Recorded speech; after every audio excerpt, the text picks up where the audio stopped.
Oke, kita kembali di media belajar TKU Indonesia, masih di bagian kalimat tidak efektif. Nah, kalimat tidak efektif berikutnya adalah kalimat tidak logis. Bagaimana kalimat tidak logis ini? Kalimat tidak logis adalah kalimat yang menggunakan pilihan kata yang salah. Jadi menimbulkan kesulitan menerima logika dari kalimat ini. Contohnya gini, kita langsung aja bahas contoh. Yang kencing harus disiram. Loh, misalnya ada orang yang kencing, berarti kita siram gitu. Itu kan salah kan? Kita bisa membetulkan kalimatnya menjadi bekas kencingnya yang harus disiram, bukan yang kencing yang disiram. Kalau di masyarakat, kesalahan ini sering terjadi karena masyarakat inginnya taktis dalam kalimat dan inginnya frontal, tapi secara bahasa kalimat ini salah. Harusnya bekas kencing yang disiram, bukan yang orang yang kencing yang disiram, gitu ya. Kemudian ini yang sering diutarakan oleh MC, menginjak acara berikutnya. Loh, acara kok diinjak, kan salah.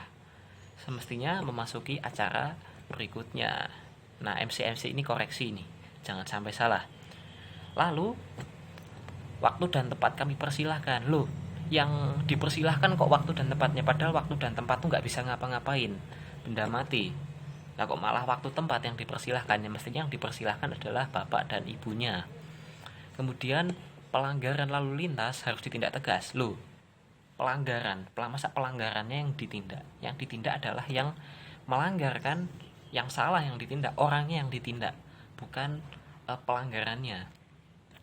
Nah, yang kelima ini lebih unik lagi, kita harus mengejar ketertinggalan. Loh, masa kita ada ketertinggalan, kita kejar. Loh, kalau kita kejar ketertinggalannya, berarti kita menginginkan untuk tertinggal kan? Nah, ini salah. Harusnya kita kejar adalah kemajuannya, jadi bukan ketertinggalannya yang kita kejar. Nah, ini kesalahan-kesalahan logika atau kalimat nirlogis yang harus diperbaiki. Lanjut, kalimat tidak lengkap. Kalimat tidak lengkap ini karena tidak adanya subjek atau predikat. Seperti yang kita udah jelaskan pada video pengantar kalimat efektif tidak efektif, kalimat itu harus mengandung setidaknya subjek atau predikat, subjek dan predikat. Sekarang, jika tidak ada dukungan masyarakat, tidak akan terwujud. Loh, kita bingung. Ini subjeknya yang mana? Padahal kita perlu subjek dan predikat. Subjeknya yang mana? Nah, maka bisa kita berbagi menjadi jika tidak ada dukungan masyarakat. Nah, subjeknya itu adalah hal ini. Hal ini menjadi subjek dan tidak akan terwujudnya menjadi predikat. Sedangkan jika tidak ada dukungan ini adalah suatu keterangan. Contoh yang kedua, kerajinan rotan dalam negeri yang kurang bermutu yang tidak mampu bersaing di pasaran. Nah, ini kalau udah ada kalimat yang isinya yang.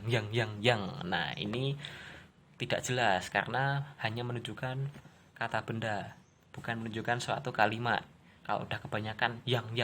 Nah, itu tidak jelas. Harus kita perbagi menjadi kerajinan rotan dalam negeri yang kurang bermutu tidak mampu bersaing di pasaran. Nah, ini kalimat predikatnya tidak mampu bersaing di pasaran, itu keterangannya. Kata yang ini harus kita hilangkan. Oke. Selanjutnya, sehingga kebijakan terbaik dapat diambil. Nah, misalnya kita mengetik suatu berita, kok ujuk-ujuk langsung habis titik ada kata sehingga. Nah, ini nggak boleh, harus ada awalannya. Kita berikan awalan, misalnya pemerintah harus melibatkan semua pihak.